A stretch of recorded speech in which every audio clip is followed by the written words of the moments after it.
வேகம் தொலைக்காட்சியின் ஆன்மீக உறவுகளுக்கு எனது அன்பான வணக்கங்கள். மீண்டும் ஒரு திங்கட்கிழமை நாளில் நிலைக்கும் நிமிடங்கள் நிகழ்ச்சியில் உங்களை நாங்கள் சந்திக்கின்றோம். உங்களுக்கு தெரியும், நாங்கள் திருவருட்சாதனங்கள் தொடர்பில் விரைவாக ஆராய்ந்து கொண்டிருக்கின்றோம். இன்று நாங்கள் குணமளிக்கும் திருவருட்சாதனங்கள் தொடர்பில் கதைக்கவிருக்கின்றோம். முதலாவதாக ஒப்புரவு திருவருட்சாதனம் தொடர்பாக நாங்கள் கதைக்கவிருக்கின்றோம். இன்றும் எம்மோடு கரம் கோர்த்திருக்கின்றார் அருட்பணி கலாநிதி ஹரிஹரன் ராஜபிரியா அடிகளார் அவர்கள். வணக்கம் ஃபாதர். வணக்கம் நீல்சன். வணக்கம் நேயர்களே. ஃபாதரை பற்றி சொல்லணும்னு சொன்னால், ரத்தினபுரி மறை மாவட்டத்தின் மறைக்கல்வி மற்றும் விவிலிய நடுநிலையத்தின் இயக்குநராக இருக்கிறார். அத்தோடு திருவருட்சாதனங்கள் தொடர்பான கற்கநெறியில் கலாநிதி பட்டம் பெற்றவராகவும் இருக்கிறார். சரி, நாங்கள் நிகழ்ச்சிக்கு செல்வோம். உங்களுக்கு தெரியும், எம் ஆதி பெற்றோர்கள் செய்த பாவத்தின் காரணமாக நாம் ஜென்ம பாவத்தோடு பிறக்கிறோம். ஆனாலும் திருமுழுக்கின் மூலம் எமது பாவங்கள் அனைத்தும் கழுவப்படுகின்றன. ஆனாலும் நாங்கள் தொடர்ச்சியாக பாவ வாழ்க்கைக்கு உட்படுகின்றோம். இந்த பாவ வாழ்க்கைக்கு தீர்வாக ஃபாதர், திருச்சபை நமக்கு எதை வலியுறுத்துகிறது? ஒரு அழகான கேள்வி நீல்சன். அதாவது மனிதனின் ஒரு பிரதானமான குணாதிசயம்தான் பலவீனமானவன். நாங்கள்லாம் பலவீனமானவர்கள். அப்போ ஆகவே மனிதனுக்கு ஒரு பெரிய பாவம் இருக்கின்றது. அப்படி சொல்லுவோம், ஜென்ம பாவம்னு சொல்லுவோம். அடித்தளத்தில் மனிதன் பாவ சுபாவம் கொண்டவன். ஆகவே அந்த பாவத்திற்கு எமக்கு திருமுழுக்கின் வழியாக மன்னிப்பு கொடுக்கப்படுகின்றது. அந்த பாவம் இல்லாமல் போகின்றது. இருந்தாலும் மனிதனின் வீக்னஸ் அல்லது அவனது பலவீனம் காரணமாக தொடர்ந்து பாவங்கள் செய்கின்றான். ஆக அவ்வாறான மனிதன் பாவம் செய்கின்ற மனிதனுக்கு இறைவனுக்கு அமைதியாக இருக்க முடியாது. திருச்சபைக்கு அமைதியாக இருக்க முடியாது, பார்த்து கொண்டு இருக்க. ஆகவே எனக்கு இது ஒரு பாவம் என்பது இட்ஸ் அ வெயிட், ஒரு பெரிய ஒரு பாவம், ஒரு கல் வச்ச மாதிரி ஒரு பெரிய பாவம். ஆகவே அந்த பாவத்திலிருந்து மனிதன் அகர வேண்டுமென்றால், அகன்று வாழ வேண்டுமென்றால் அதற்கு ஒரு அருள் வாழ்க்கை தேவை, அதாவது திருவருட்சாதனம் தேவை. அதற்கான திருவருட்சாதனம் தான் திருச்சபை கொடுத்திருப்பது. நம்ம வளமையாக சொல்லுவோம் பாவ சங்கீதனம் என்று. பாவங்களை சங்கீதமாக சொல்கிறது, பாவங்களை உச்சரிப்பது. ஆனால் அதில் சில பிழைகள் இருக்குன்னு அந்த சொற்களில். ஆனால் நாங்கள் பிரதானமாக சொல்கிறது தான் ஒப்புரவு. அதாவது 1970 அப்புறம் அந்த பேர் தான் ரெக்கன்சிலியேஷன் அல்லது ஒப்புரவு என்ற திருவருட்சாதனம். இதற்கு உண்மையாகவே நீங்கள் கேட்ட ஒரு அழகான கேள்வி. திருச்சபை இதற்கு சொல்வது பெனிடென்சியா செகண்டா, அதாவது ரெண்டாவது ஒப்புரவு என்பது. ஏன்னு கேட்டால் திருமுழுக்கின் வழியாக முதலாவது ஒப்புரவு நடைபெறுகின்றது. அதாவது மனிதன் இறைவனுக்கு எதிராகவும் திருச்சபைக்கு எதிராகவும் செய்த பாவத்திற்கு ஒரு முழுமையான ஒப்புரவு, ஜென்ம பாவம் இல்லாமல் போயிட்டு பாவங்கள் நாம் அகன்று மனிதன் கழுவப்படுகின்றான். ஆனால் தினம்தோறும் நாங்கள் எமது நாளான்ற வாழ்க்கையில் செய்கின்ற பாவங்களுக்கு மன்னிப்பு ஒப்புரவில் கிடைக்கின்றது. ஆகவே தான் 1551 கவுன்சில் ஆஃப் ட்ரெண்ட்டில் நடந்த திருச்சங்கத்தின் வழியாக இப்படி ஒரு வரைவிலக்கணம் கொடுக்கப்படுகின்றது. பெனிடென்சியா லபோரியஸ் குயிதாம் பப்டிசிமுஸ். அதாவது நாங்கள் பேப்டிசம், நாங்கள் திருமுழுக்கின் வழியாக பெற்றதை நாங்கள் தினம்தோறும் கஷ்டப்பட்டு வேலை செஞ்சு எம்மை நாங்கள் தூய்மைப்படுத்திக் கொள்ளணும். அதை சொல்லுவாங்க பெனிடென்சியா லபோரியூஸ்னா வேலை செய்வது, குயிதாம் பப்டிசிமுஸ். அப்போ ஆகவே நாங்கள் தினம்தோறும் செய்யும் பாவங்களுக்கு தினம்தோறும் கஷ்டப்பட்டு, அதாவது சில விஷயங்கள் லபோரியஸ் துன்பப்பட்டு வேலை செய்து எம்மை நாங்கள் குணமளித்து கொள்ள வேண்டும். அது ஒரு பிரதான ஒரு திருவருட்சாதனமாக இருக்கின்றது திருச்சபையில். இது குணமளிக்கும் திருவருட்சாதனத்திற்கு கீழ்தான் வருகின்றது. அப்போ இது சம்பந்தமாக ரெண்டாவது வத்திக்கான் சங்கம் 1965 லூமென் ஜென்சியம் என்ற டாக்குமெண்ட்டில் 11வது நம்பர் இப்படி சொல்லப்படுகின்றது. ஒப்புரவு அருட்அடையாளத்தை பெறுபவர்கள் கடவுளுக்கு எதிராக தாம் செய்த பாவங்களுக்கு அவரது இரத்தத்தால் மன்னிப்பு பெறுகின்றார்கள். அதாவது அவருடைய வாழ்க்கை, அவர் செய்த அர்ப்பணிப்பின் காரணமாக இரத்தத்தின் வழியாக தான் இவர்களுக்கு பாவ மன்னிப்பு கிடைக்கப்படுகின்றது. அத்தோடு அவர்களின் பாவங்களால் புண்படுத்தப்பட்டதும் தனது அன்பாலும் மாதிரியாலும் இறை வேண்டுதலாலும் அவர்களின் மனமாற்றத்திற்கு உழைப்பதுமான திருச்சபையோடு ஒப்புரவாகின்றார்கள். அப்போ இன்றைக்கி ரெண்டு அழகான விஷயங்கள் இருக்குது. சிலர் நாங்கள் போயிட்டு பாவங்கள் சொல்லும் போது பாவ சங்கீதனம். பாவங்களை உச்சரிக்கும் போது நம்ம சொன்ன எக்யூசேஷன் ஆஃப் சின், அதாவது எமது பாவங்களை பற்றி நாங்கள் புகார் செய்யும் போது, ஒரு குருவானவரிடம் இருக்கலாம், ஒரு 1000 இருக்கலாம், செய்யும் போது நாங்கள் யோசிப்போம் அடே எனது பாவம் மட்டும்தானே. இல்லை இல்லை, எமது பாவங்கள் மட்டுமல்ல, நாங்கள் இறைவனுக்கு எதிராக செய்த பாவங்கள் முதலாவது. அடுத்தது திருச்சபையோடு நாங்கள் ஒப்புரவாகின்றோம். இந்த திருச்சபையோடு ஒப்புரவாகிறத பற்றி நாங்கள் அதிகமாக கதைப்பதில்லை. என்கிட்ட அது 1965 முதல் இது பாவங்களை சொல்லி பரிகாரம், பாவம் நாம பெற்றுக்கொள்ளணும் அப்படின்னு அது ஒரு தனிப்பட்ட இண்டிவிஜுவல் பர்சனலாக தான் இருந்துச்சு. அதுக்கு இந்த எக்லீசியல் டைமென்ஷன் சொல்லுவோம். அதாவது திருச்சபை இதுக்கு பெரிய ஒரு பங்களிப்பு ஆற்றியது. ஆனால் பொது மனோபாவத்தில் மக்கள் சிந்திக்கும் போது அவர்கள் சொன்னாங்க இது எனது பாவம் செஞ்சால் போதும். இப்போ சில நேரத்தில் குடும்பங்கள் எடுத்து பார்த்தா பெண்கள் அதிகமாக பாவ சங்கம் செய்வாங்க ஒப்புரவுக்கு, ஆண்கள் வரமாட்டாங்க. ஆண்கள் சொன்னால் நான் கடவுளுக்கு நேரடியாக பாவ சங்கத்தை செய்கிறேன் அப்படின்னு அவங்க தனியாக இருப்பாங்க, வரமாட்டாங்க.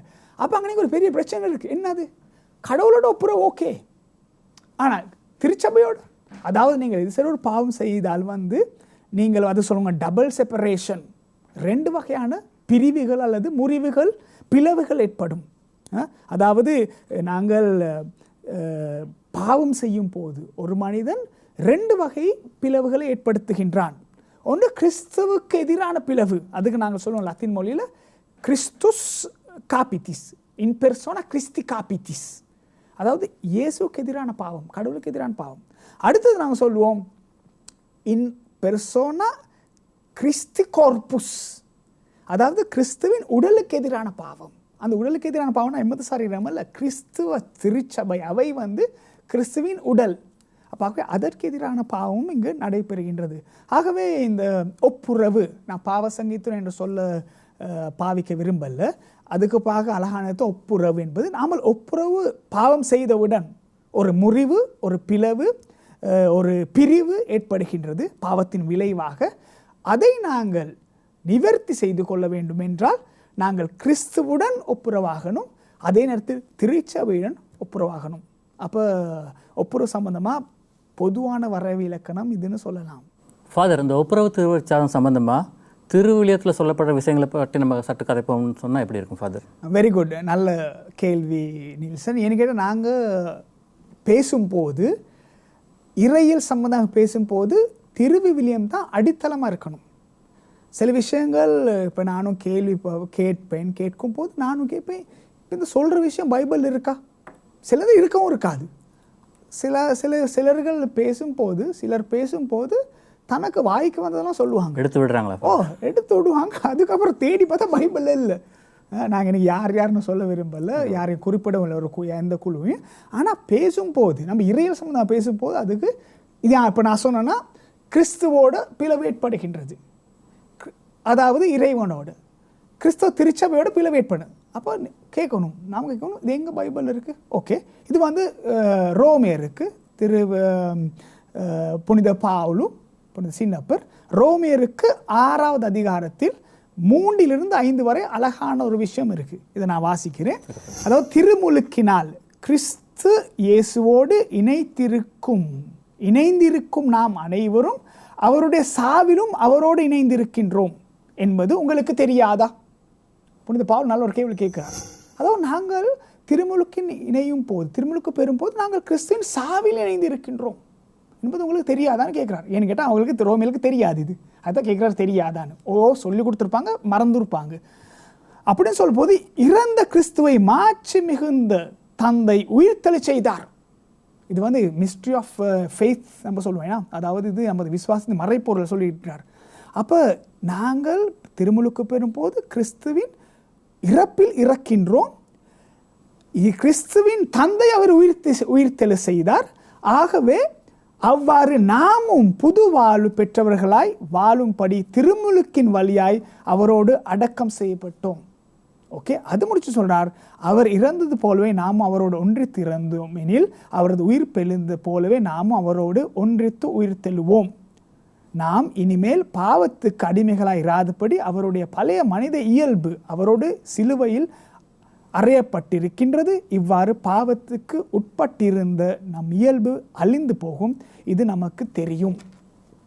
அப்போ இங்கே தான் இருக்குது. அதாவது பாருங்கள், கிறிஸ்துவுக்கும் பாவத்திற்கும் இருக்க தொடர்பு எவ்வளோ பரஸ்பர விரோதமான தொடர்பு ஒன்று தான் இருக்குது. என்கிட்ட கிறிஸ்து எல்லாத்துலேயும் மனிதனாக இருந்தார், இயேசு கிறிஸ்து, பாவத்தை தவிர. அப்போ இயேசு இறந்தபோது நாங்கள் இறக்கின்றோம். பழைய மனிதனுக்கு, பாவ சுவாபம் உள்ள மனிதனுக்கு இறக்கின்றோம். அப்பொழுது நாங்கள் பாவத்திலிருந்து நாங்கள் ஒப்புரவு செய்து கொள்ளும் போது, திருமுழுக்கு சொல்கிறாங்க, இந்த எனக்கு திருமுழுக்குன்னு சொல்லப்படுகின்றது. நம்ம சொல்லுவோம் செக்குந்தும் பெனிதென்சியான்னு சொல்லும் போது 2வது திருமுழுக்கு தான் நாங்கள் பெறுகின்ற இந்த ஒப்புரவுன்னு சொல்லுவோம். ஒப்புரவின் போது என்ன செய்கின்றோம்? கிறிஸ்துவுக்கு, இறைவனுக்கு எதிராக செய்த பாவம், இறைவன், கிறிஸ்து, தூயாவி, நான் சொல்லுவேன் திரித்துவத்துக்கு எதிராக செய்கின்ற பாவம் மன்னிக்கப்படும். அதே நேரத்தில் கிறிஸ்துவின் உடல், அது இங்கே சொல்லப்படுகின்றது போல கிறிஸ்துவுக்கு உடலான செய்கின்ற பாவம், திருச்சபைக்கு எதிராக. அதாவது நாங்கள் பாவம் செய்யும் போது நம்ம சொல்லுவோமே களவு செய்கின்றோம்னு, களவு ஒரு பாவம். அப்போ களவு செய்யும் போது அந்த களவினால் பாதிக்கப்பட்டவர்கள் அந்த திரு அவையிலும் இருக்கின்றார்கள், திரு அவைக்கு அப்பாலும் இருக்கின்றார்கள். அப்போ ஆகவே தான் நான் ஒப்புரவம் செய்யும் போது ஐயோ கடவுளே நான் பாவம் செய்ய மன்னிச்சிடுங்க அப்படின்னு சொன்னது பத்தாது. நான் திருச்சபையோடு நான் ஒப்புரவாகணும். அதுக்கு பழைய காலத்தில், அந்த காலத்தில் ஆதி திருச்சபையில் இருந்த சடங்கு முறைகள் மிகவும் பயங்கரமான சடங்கு முறைகள். ஆனால் இப்போ அப்படி இல்லை. இப்போ நம்மளுக்கு வெரி லைட் மோடில் தான் எல்லாம் இருக்குது, மிகவும் இலகுவான முறை ஒன்று தான் இருக்குது. ஆகவே திருவிவிலியத்தில் நம்மளுக்கு அதிகமாக, அடுத்த இன்னொருக்கு எபேசியருக்கு எழுதிய திருமுகத்தில் இருக்குது, 4ஆம் அதிகாரம் 22, 24. எனவே உங்களுடைய முந்தின நடத்தை மாற்றி தீய நாட்டங்களால் ஏமாந்து அழிவு பெறும் பழைய மனிதனுக்குரிய இயல்பை கலைத்து விடுங்கள். அதாவது நாங்கள் பாவத்தினை எப்பொழுது விடுபட வேண்டும்னு சொல்லப்படுகிறது. உங்கள் மனப்பாங்கு புதுப்பிக்கப்பட வேண்டும். கடவுளது சாயலாக படைக்கப்பட்ட புதிய மனிதனுக்குரிய இயல்பை அணிந்து கொள்ளுங்கள். அவ்வியல்பு உண்மையான நீதியிலும் தூய்மையிலும் வெளிப்படும். அதாவது நாங்கள் ஒப்புரவு செய்யும் போது பழைய மனிதன் இல்லாமல் போய் ஒரு புதிய மனிதன் உருவாக்கப்படுகின்றான். அப்போ ஆகவே இந்த ஒப்புரவு வந்து மிகவும் அழகானது. அதுக்காகவே இந்த பயந்து போயிட்டு செய்கிறது, ஐயோ காது கேட்காத ஃபாதர்ஸ்மாருக்கு போயிட்டு செய்வோம், அப்படி தான் நாங்கள் செய்கிறது, வயசு போன ஃபாதர்ஸ்மார்கிட்ட போவோம். It's a dialogue. அதாவது சில விஷயங்கள் நம்ம வாழ்க்கையில் தெரியாட்டி, இது வந்து உண்மையிலே நான் இத்தாலியில் இருக்கும்போது 10 வருஷங்கள், இலங்கையில் அப்படி இல்லை. இலங்கையில் தெரியாதவங்கிட்ட போயிட்டு தான் பாவசங்கம் செய்வாங்க. இலங்கையில் போயிட்டு ஒப்புரவுன்ற திருவருஷம் பிறகு தெரியாதவர்கிட்ட. இத்தாலியில் வருவாங்க தெரிஞ்சவங்ககிட்ட தான். என்கிட்ட இப்போ எனக்கு தெரியும், இது உதாரணம் சொன்னால், என்னோட ஃப்ரெண்டு பாஸ்கெட் விளையாடும் போது வந்து என்னோட இந்த நாளைக்கு விளையாடுறது, அப்புறம் 2 நாள் ப்ராக்டிஸ் இருக்கும், மேட்சஸ் இருக்கும். நான் இருந்த 10 வருஷத்தில் நான் தான் கன்ஃபியூஸ். நல்ல ஆளை தெரியும், எனக்கு இருக்க குடும்ப பிரச்சனைகள் எனக்கு தெரியும், எல்லாம் தெரியும். ஆனால் அவர் வந்து என்கிட்ட வர காரணம், சில இலங்கையிலேருந்து ஒளிஞ்சிருவாங்க. ஐயோ ஃபாதர்கிட்ட போகக்கூடாது, என்கிட்ட ஃபாதருக்கு எல்லாம் தெரியும், இல்லாட்டி எல்லாம் தெரியும், அதனால் போகக்கூடாது ஒளிஞ்சிருவாங்க. ஆனால் அங்கே அப்படி இல்லை. திஸ் மேன் நோஸ், இவருக்கு என்னை பற்றி நல்லா தெரியும், ஆகவே எனக்கு என்னை நல்லா புரிந்து கொள்வார், ஆக இவரோட உரையாடல் இருப்போம், டயலாகில் இருப்போம், உரையாடுவோம் அப்படின்னு வருவாங்க. ஏன்னு கேட்டால் அது உண்மையான மனமாற்றத்துக்கான முதல் அறிகுறி. என்னிட்ட தெரிஞ்சவருக்கு, இப்போ உங்களே எனக்கு நல்லா தெரிஞ்சால், நில்சன் பேசும்போது உங்களோட குடும்பம் சரி, பிள்ளைகள் பற்றி சொல்லும்போது எனக்கு சொன்னால், ஓகே நில்சன் இந்த மாதிரி தான் இருக்கும், ஓகே நம்ம ஏன் இப்படி செய்ய மாட்டோம், இப்படி செய்வோம், இப்படி செஞ்சு எப்படி இருக்கும் அப்படின்னு உங்களோட பற்றி எனக்கு தெரியும், உணர்வு இருக்குது. ஆகவே நான் இலங்கையில் சொல்கிற விஷயம் தான் ஒப்புரவு சம்பந்தமாக, தட் இஸ் உங்களோட, அதாவது ஆன்மீக தந்தையை ஒருவரை வச்சுங்க. இந்த பையன் ஒருத்தர், அடுத்த பையன் இன்னொருத்தர் அப்படின்னு வச்சுக்கிட்டால் நாங்கள் அதிலேருந்து தப்பி செல்லுகின்றோம். உண்மையான மனமாற்றமும் உண்மையான ஆன்மீக வளர்ச்சி இருக்காது. ஆகவே இந்த ஒப்புரவு என்ற திருவரை சாதனம் வந்து உண்மையை நீங்கள் முதிர்ச்சி அடைய வேண்டுமா ஆன்மீக வாழ்க்கையில், ஆன்மீக வாழ்க்கை வளர்ச்சி அடைய வேண்டும் என்றால் மிகவும் நமக்கு நேர்மையாக, ஜெனுவின்லி, சின்சியர்லி நேர்மையாக செய்ய வேண்டிய ஒரு திருவரை சாதனம். அப்படி செய்யும் போது இது மேஜிக் அல்ல, செய்யும் போது இது ஒரு மாயம் அல்ல. செய்யும் போது என்ன நடக்கும்? உண்மையான உங்களோட வளர்ச்சி ஒன்று, ஆன்மீக வளர்ச்சி, மனித வளர்ச்சி ஒன்று ஏற்படும். ஃபாதர் சொன்னார், ஒப்புரவு செய்கிறதுக்கு ஒரு குறித்த ஒரு ஆன்மீக தந்தையை எடுத்துக்கொள்ளுங்கன்னு சொல்லி. அத்தோடு சொன்னார், பாவ வாழ்க்கைக்கு உட்பட்ட ஒரு மனிதன் ஒப்புரவு செய்யும்போது புதிய மனிதனாக பிறக்கிறான்னு சொல்லி ஒரு அழகான விஷயம் ஒன்று. ஃபாதர், நாங்கள் சின்ன பிள்ளைகள் எடுத்துக்கொண்டா அவங்க அறியாமல் பாவம் செய்கிறாங்கன்னு சொல்கிறோம், வயது வந்தவர்கள் எடுத்துக்கொண்டா தெரிஞ்சு பாவம் செய்கிறோம்னு சொல்கிறோம். உண்மைக்கு இந்த பாவம் என்று சொன்னால் என்ன ஃபாதர்? நல்ல ஒரு கேள்வி. இந்த பாவம் சம்பந்தமான 3 சொற்கள் பைபிளில் இருக்குது. முதலாவது சொல் தான் பேசான்னு சொல்லுவாங்க, அதாவது breaking of the relationship with God. அதாவது பொதுவாக சொல்லும்போது இறைவனிடம் இருக்கின்ற சம்பந்தத்தை முறித்து கொள்ளுதல். ஓகே, அதுதான் பாவம் என்பது பொதுவான பைபிளில் வர எண்ணம். அப்போ பேசா என்பது மற்றவர்களின் உரிமையை முறித்தல். பேசா என்ற சொல், அந்த எபிரேய சொல்லின் அர்த்தம் வந்து மற்றவர்களுக்கு உரிமை இருக்குது தானே. இப்போ உங்களுக்கு பேசுறதுக்கான உரிமை இருக்குது, வாக்களிக்க உரிமை இருக்குது, ஏன்னா உண்ண உரிமை இருக்குது. அப்போ இந்த உரிமையை நான் இல்லாமல் ஆக்குனா, இப்போ நானே எனக்கு வந்து பேசிக்கிட்டு இருந்தால் அது உங்களோட உரிமையை நான் இல்லாமல் ஆக்குறேன், அது பாவம். அதுக்கு பேசான்னு சொல்லுவாங்க. அதுக்கு இன்னொரு சொல் இருக்குது பாவத்துக்கு, சொல்கின்ற ஹத்தா. இந்த ஹத்தா தான் அந்த ஹமர்த்தியான்னு சொல்லுவாங்க. 173 தடவை புதிய ஏற்பாட்டில் இருக்குது. இது தான் பொதுவான பாவத்திற்கு பொதுவான வரைவு இலக்கணம். ஹத்தா அல்லது அமர்த்தியா என்ற சொல்லின் பேர் தான் இத்தால சொல்லுவாங்க ஸ்பல்யாரை இல் பெர்சாலியோ, அதாவது இலக்கை நாங்கள் தவறு விடுதல். அதுக்கு நான் அப்புறம் வாரேன். அடுத்த சொல் தான் அவோன்னு சொல்லுவாங்க, டிவியேஷன் ஃப்ரம் த ரோடு, அதாவது நாங்கள் செல்லும் பாதையிலிருந்து வழி தவறி செல்வது. அப்போ இந்த பேசா, ஹத்தா, அவோன் என்ற 3 சொற்களும் கிரேக்க மொழியில் இருக்கின்ற 3 சொற்களும் வந்து மனிதன் வந்து இறைவனோடு இருக்கின்ற தொடர்பை முறிக்கின்றதும், மனிதனோடு இருக்கின்ற அந்த தொடர்பை முறித்து கொள்வது தான் நாங்கள் இந்த பாவம் என்று சொல்வோம். ஆனால் பிரதானமாக பார்க்கும்போது பாவம் என்றால் இலக்கை தவறு விடுதல். எப்படி இலக்கை தவறு விடுவோம் என்கிட்ட? மனிதர்கள் அனைவரும் நாங்கள் எது தேடுவோம் வாழ்க்கையில்? அமைதி அல்லது சந்தோஷம். Man searches for happiness. நாங்கள் இல்லைன்னா மகிழ்ச்சியை தான் தேடுவோம். ஆகவே மகிழ்ச்சியை தேடி தான் பாவம் செய்வோம். இப்போ சொல்லுவோமே, இப்போ சில நம்ம ஆலயங்கள் எடுத்து பார்த்தா, பங்குகள் எடுத்து பார்த்தா புரணி பேசுதல், ஏன்னா மற்றவங்களை பற்றி பேசுகிறது இருக்குது. அப்போ பேசும்போது நல்லா தான் இருக்கும், வாய்க்கு சுவையாக இருக்கும், அருமையாக இருக்கும். அவனை பற்றி அப்படி பேசுறது, இவரை பற்றி இப்படி பேசுது, அப்படி பிள்ளையாக மற்றவங்க பற்றி பேசிகிட்டு இருப்போம். அப்போ அப்படி பேசுபவர், மற்றவங்களை பற்றி பிழை பேசுபவர், அவர் நீங்கள் சொல்கிறீங்களா, அவர் சந்தோஷமாக தான் இருப்பார் பேசும்போது. மிகவும் அது நான் சொல்லுவேன் வெரி டேஸ்டி, வெரி ஸ்வீட், என்ன பேலட்டபிள், வாய்க்கு மிகவும் அருமையாக இருக்கும். மற்றவங்களுக்கு பிள்ளை பேசுகிறது அப்படி கிரிட்டிசைசிங், நம்ம மற்ற பற்றி அப்படி பேசுறது இல்லாத போல அதெல்லாம் பேசுவோம். ஆனால் அப்புறம் தான் யோசிப்போம், அடே நான் செஞ்சது பிள்ளைன்னு. ஆகவே மனிதனுக்கு இப்போ இன்னொரு பற்றி அடைய வேண்டிய மகிழ்ச்சி உங்கள்கிட்ட பற்றி நன்மையை பேசி, அதுதான் நல்லது. உங்களை பற்றி நில்சன் நான் நல்லவர் அப்படின்னு பேசுகிறது தான் மிகவும் உயர்ந்த விஷயம். ஆனால் மனிதன் அதுதான் இலக்கு, அதுதான் நோக்கம்.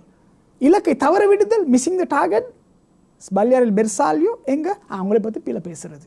அப்போ பாவம் என்பார் வேண்டியதை எடுத்து பார்க்கலாம். இப்போ யூத் இடையில் ப்ளூ ஃபில்ம் பார்க்குறது, பொனோகிராஃபி, ப்ளூ ஃபில்மாக பார்ப்பாங்க தானே. அப்போ அங்கனைக்கு எப்படி அந்த இது ஏன் பார்க்குறதுக்கான காரணம்?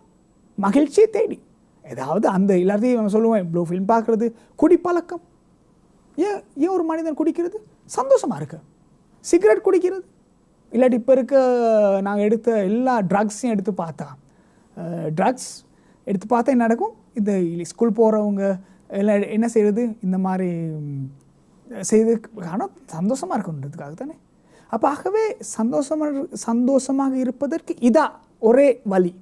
ப்ளூ ஃபில்ம் பார்க்குறது, இல்லாட்டி ட்ரக்ஸ் எடுக்கிறது, ஐஸ் அடிக்கிறது, இல்லாட்டி ஆல்கஹால், ஏன்னா எல்லாம் இதான் காரணம் இல்லை. அப்போ வேறொரு வாழ்க்கை இருக்குது. ஆனால் இவங்கள் குறி தவறி போவதால் பாவத்தில் வீழ்கின்றார்கள். அப்போ ஆகவே பாவம் என்பதற்கு நமக்கு அதுதான் சொல்லலாம். அதை தவிர இன்னும் சொற்கள் இருக்குது. அதிக்கியான அசாதாரணம், அதிகொஸ்னா கெட்ட நடத்தை, போனெரோஸ்னா போனோகிராஃபி, அந்த வார்த்தை அங்கே தான் வருது, அதாவது கெட்ட நடத்தை, போனெரோஸ். அப்போ இந்த மாதிரி பல விஷயங்கள் இருக்குது இந்த பாவம் சம்பந்தமாக. ஆனால் பொதுவாக நாங்கள் அனைவரும் மனதில் கொள்ள வேண்டியது தான், பாவம் என்பது நாங்கள் எமது இலக்கை தவறிவிடுவதற்கான காரணம் மனிதன் வந்து மகிழ்ச்சியை தேடி அலைகின்றான் மகிழ்ச்சியை. ஆகவே அங்கு நாங்கள் வழிமாறி செல்லும் போது பாவத்தில் வீழ்கின்றோம். ஃபாதர் சொன்னார், நாங்கள் மகிழ்ச்சியை இலக்காக கொண்டு பாவங்கள் பல செய்கிறோம் சொல்லி. இதற்கு தீர்வாக திருச்சபை நமக்கு பாவ மன்னிப்பை வலியுறுத்துது. அது சம்பந்தமாக நமக்கு அதுக்கும் ஃபாதர். பாவ மன்னிப்பு ஒரு மிகவும் அழகான ஒரு விஷயம் இருக்குது. ஆனால் இது சம்மந்தமாக கதைக்கிறது குறைவு. இப்போ நான் சொல்லணும் ஒரு விஷயம் சொல்லணும்னு கேட்டால், இப்போ சில நேரம் நான் இப்போ ஃபாதர்ஸ்மார் கோயில்களில், ஆலயங்களில், பங்குகளில் திருவிழா நாட்கள் இருக்குது தானே. திருவிழா நாட்களில் ஒரு நாள் ஒதுக்கி இருப்பாங்க இந்த ஒப்புரவுக்கு. அந்த ஒப்புரவு சம்பந்தமாக மக்களுக்கு பேசும்போது இந்த பயத்தினால் போயிட்டு, கடவுளுக்கு இருக்க பயத்தினால் போயிட்டு நீங்கள் பாவங்களை சொல்லணும், ஒப்புரவை பெற்றுக்கொள்ளுன்ற ஒரு மெசேஜ், அந்த ஒரு செய்தி வருகின்றது. ஆனால் இது செய்யும் நாங்கள் அன்பினால் செய்யணும், பயத்தினால் அல்ல என்பது வர மாட்டேங்குது. என்கிட்ட நான் பிழையான வாழ்க்கையில் வாழ்க்கையில் வாழ்ந்தால் அது எனக்கு தான் பிழை. எனக்கு ஞாபகம் இருக்குது, நான் பாஸ்கெட் பால் ப்ராக்டிஸ் பண்ணக்குள்ளே இன்னும் விளையாடுவேன். என்ன கோச், அந்த பயிற்சியாளரை அடிக்கடி சொல்கிற விஷயம்தான், செ து ரூபி இல்லையே செர்ச்சிச்சு து ரூபி செ ஸ்டெஸ்ஸோ. அதாவது நான் செய்கிற எக்ஸசைஸை நான் களவெடுத்துட்டா அது நான் எனக்கு செய்கிற அசாதாரணம் விளங்குது. இப்போ நான் மேட்ச்க்கு ப்ராக்டிஸ் ஆகிறேன்னா நான் எக்ஸசைஸ் சரியாக செய்யணும். இல்லாட்டி எக்ஸசைஸ் சரியாக செய்யாட்டி மேட்ச் நேரம் என்ன செய்யும், குயிக் மூமெண்ட்னா எங்கே சரி மசில்ஸ் இதாகிடும். அப்போ 6 மாதம் 7 மாதம் கட்டில் இருக்க வரும். அப்போ ஆகவே அதுக்கு தான் நாங்கள் செய்யும் போது, அதாவது நாங்கள் உடல் பயிற்சி செய்யும் போது அதுக்கு நாங்கள் ஆயத்தமாகணும். அப்போ அங்கே நான் களவு செஞ்சு எனக்கு சோம்பேறித்தனத்துக்கு நான் உட்காந்துருந்து இல்லாட்டி வேறு கதை செய்கின்ற அது கான்சென்ட்ரேட் பண்ணாமல் இருந்தால் அது எனக்கே செய்கின்ற அசாதாரணம். ஆகவே பாவ சங்கீத், அதாவது நாங்கள் ஒப்புரவு என்ற திருவழிச்சாதங்களை பெற்றுக்கொள்ள ஒரு பங்கில் கடவுளுக்கு இருக்க பயத்தில் போங்க, இல்லாட்டி கடவுள் உங்களை தண்டிப்பார், போங்க பாவங்களை செய்யுங்க, இல்லாட்டி பாருங்கள் இது நடக்கும் அது நடக்கும் அப்படின்னு பயத்தினால் செய்ய வேண்டியது இல்லை. அதாவது ஒப்புரவாக வேண்டியது. நான் சமாதானத்தில் இருக்கணும் கடவுளோட சரி திருச்சபையோட சரி, நான் சமாதானமாக இருக்க வேண்டிய காரணம் எனது வளர்ச்சிக்கு. நான் since I love my self, நான் என்னில் இருக்க அன்பின் காரணமாக, நான் எனக்கு அன்பு செய்வதன் காரணமாக நான் எனது பிழைகளை சொல்லி அதற்கு மன்னிப்பு பெற்றுக்கொள்ளணும். ஆகவே இந்த மன்னிப்பு பெற வேண்டியது ஒரு அது ஒரு மிகப்பெரிய ஒரு குணம் மனிதனுக்கு இருக்க வேண்டிய. அப்போ இதை பற்றி பேசுகிறாங்க திருச்சபையில் பேசும்போது. அதாவது இறைவன் பயங்கரமானவர் அல்ல, இறைவன் பயங்கரவாதி அல்ல, அதை சொல்லணும். He is not a terrorist. என்கிட்ட மக்களுக்கு இருக்க பெரிய ஒரு சிந்தனை தான் இறைவன் சம்பந்தமாக பயங்கரமானவர், டெரரிஸ்ட், தண்டிப்பார், ஏன்னா தண்டனை செய்வார், எமக்கு இல்லாத பொருளாதான் சொல்வார், ஹிஸ் கர்சிங் இல்லை. இறைவன் அது நம்ம இருக்கின்ற ஒரு இறைவன் தந்தை சம்பந்தமான ஒரு பிழையான கோட்பாடு. ஆகவே இறைவனை பற்றி, இறைவன் எப்படியானவர் என்பதை பற்றி தெரிந்து கொள்வதற்கு நாங்கள் போகணும். இது கட்டாயம் இதை சொல்லணும், எங்கள் மிகவும் முக்கியம். விடுதலை பயண நூலில் 34வது அதிகாரத்தில் 6-7 என்பது ஒரு அழகான ஒரு 2 விஷயங்கள் இருக்குது. அதாவது இறைவன் எப்படிப்பட்டவர் சொல்கிறாங்க, காட் ஆஃப் மர்சி, அதாவது அவர் கருணை மிகுந்தவர். ரஹூம்னு பாவிப்பாங்க, ஓகே, எபிரேய மொழியில். ஸ்லோ டு ஆங்கர், கோபம் வராது. அப்பையின் எவெக் எபிரேய மொழியில். அதே நேரத்தில் இஸ் கிரேஸ்ஃபுல், அருள் மிகுந்தவர். வி அனும்னு சொல்லுவாங்க, அனி ரஹூம்ன்ற சொல்ல அதில் தான் வருது. அப்புறம் சொல்லுவாங்க ஹீஸ் ட்ரூத் இன் குட்னஸ். அவர் நன்மைக்கு அவர் நேர்மையாக இருப்பார், ட்ரூத் இன் குட்னஸ். அப்போ அப்படித்தான் இறைவனை பற்றி இருக்க கோட்பாடு நாங்கள் சிந்திக்கக்கூடாது. இறைவன் என்பது தண்டிப்பார், ஒரு போலீஸ்காரர் அல்ல, ஏன்னா நம்ம எப்போ ஒரு காவல் அதிகாரி மாதிரி கண்ணை வச்சுக்கிட்டு பார்க்கப்பாரு, எப்படா பிளேஸ் அப்போ வெடி வைப்போம். அப்படி இறைவன் அப்படிப்பட்டவர் அல்ல. இறைவனை பற்றி சொல்கிறது is a God of mercy, கருணை மிகுந்தவர். அவருக்கு ஸ்லோ டு ஆங்கர், கோபம் வராது. அதே நேரத்தில் அருள் மிகுந்தவர். அப்படியான ஒரு இறைவன் தான் நாங்கள் விசுவாசிக்கின்றோம். அந்த விசுவாசிப்பதன் காரணமாக, அதாவது நாங்கள் எடுத்து பார்த்த நற்செய்தியில் இயேசுநாதரின் வாழ்க்கை எடுத்து பார்த்தா மிகவும் முக்கியமான செய்தி மன்னிப்பு தான். மாற்கு நற்செய்தி எடுத்து பாருங்க, மாற்கு 4ஆம் அதிகாரம் 17ஆம் வசனத்தில் சொல்றார், அது முதல் இயேசு மனம் மாறுங்கள், ஏனெனில் விண்ணரசு நெருங்கிவிட்டது என்பதை பறைசாற்ற தொடங்கினார். மன்னிப்பு இருக்கனால தான் சொல்றார், மனம் மாறுங்கள், மெத்தனோய்யான்னு சொல்லுவாங்க. அப்போ ஆகவே இந்த மன்னிப்பு மாற்கு நற்செய்தியில் அப்படி பேசப்படுகின்றது. அதே நேரத்தில் மத்தேயும் பேசுகின்றார். அவர் சொல்கின்றார் 1வது அதிகாரத்தில் 15வது வசனம், காலம் நிறைவேறிவிட்டது, இறையாட்சி நெருங்கி வந்துவிட்டது. இது கைரோஸ், காலம் நெருங்கி விட்டதுன்னா கைரோஸ், இது சரியான நேரம், இறையாட்சி நெருங்கி வந்துவிட்டது, மனம் மாறி நற்செய்தியை நம்புங்கள். அப்போ இதுலேயும் மனமாற்றத்தை பற்றி பேசுகிறது, மன்னிப்பு பற்றி பேசப்படுகின்றது. ஆகவே இயேசுவின் வாழ்க்கை எடுத்து பார்த்தா the heart of the gospel, அதாவது ஒரு நற்செய்தியின் இதயம், உள்ளுக்கு இருப்பது மன்னிப்பு கொடுக்க முடியும் என்றனால்தான் இயேசு இந்த உலகத்திற்கு வந்தார். ஆகவே மன்னிப்பு கொடுக்க வேண்டும் என்றால் மனிதர்களான நாங்கள் ஞாபகப்படுத்த வேண்டியதான், மறக்க வேண்டும், ஞாபகத்தில் வைத்துக்கொள்ள முடியாது. ஆகவே இந்த நம்ம எபிரேய மொழியை எடுத்து பார்த்தா மன்னிப்புக்கு அடித்தளமாக எட்டிமாலஜி பேஸாக இருக்கின்ற சொல் தான் சீன்னு சொல்லுவாங்க. ஜிக்காரே என்ற சொல் வருகின்றது. சி என்ற சொல்ல அர்த்தம் தான் it is an operation of memory. ஏன்னு கேட்டால் நம்மளுக்கு யாரும் நம்ம தீங்கு செஞ்சிட்டா அதை நாங்கள் ஞாபகத்தில் வச்சுருந்து, ஞாபகம் இஸ் லைக் கருமாறி, ஏன்னா அதை நாங்கள் அதிலிருந்து உற்பத்தி செய்வோம். கோபத்தை, பழி வாங்குது, அது உள்ளுக்கு இருக்கும். அதை மறந்துட்டா, செய்த பிள்ளையை நான் மறந்துட்டா இல்லை. It's like therefore memory is like the womb, ஒரு தாயின் கருமாறி ஞாபகம் என்பது. ஞாபகத்தில் இதெல்லாம் விஷயங்களை மற்ற செய்யணும் பிள்ளைகள் நாங்கள் போட்டுக்கிட்டால் நம்ம அதுலேயே அதை பற்றி யோசித்து நாங்கள் எப்படி பழி வாங்குறது, எப்படி கோபமாக இருக்கிறது, எப்படி முறைச்சி பார்க்குறது, எப்படி மற்ற பக்கம் திரும்பி பார்க்குறது, அதை பற்றி தான் யோசிச்சுட்டு இருப்போம். ஆகவே மறத்தல், இறைவன் மறக்கின்றார், இறைவன் நாங்கள் செய்த பாவங்களை மறக்கின்றார். ஆகவே மன்னிப்பு இருக்கின்றார். ஆக நாங்கள் மன்னிப்பு கொடுக்க பழக வேண்டும் என்றால் நாங்களும் மறக்க பழக வேண்டும். அப்போ மன்னிப்பு கொடுக்க இலகுவாக இருக்கும். மன்னிப்பு தான் மிகவும் சொல்லணும், மன்னிப்பு பயங்கரவாதம் அல்ல, நாட் டெரரிசம். மன்னிப்பு தான் the heart of the gospel. அதாவது இறைவன் தண்டிக்கின்றான் என்பது அல்ல, இறைவன் தண்டிக்கின்ற இறைவன் இல்லை, அது நாங்கள் செய்து கொண்ட ஒரு இறைவன்.